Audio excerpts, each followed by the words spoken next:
So makikita ninyo, meron tayong unit at meron tayong ATS. May power yung utility, walang power yung generator, may load. Load ito ng ATS, ito yung papasok sa ating bahay.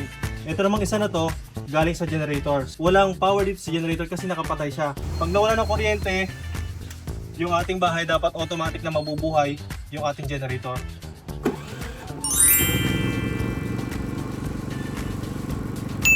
Ayun, buhay na yung generator natin mga ka-Best Buys, pero wala pang supply galing sa ATS.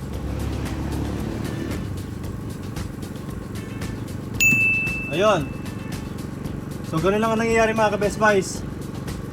Tignan nyo, may ilaw na yung generator, walang ilaw yung utility. Let's say magkaroon na ng kuryente sa ating bahay, dapat mamamatay yung generator. Tignan nyo, yung utility power may kuryente na.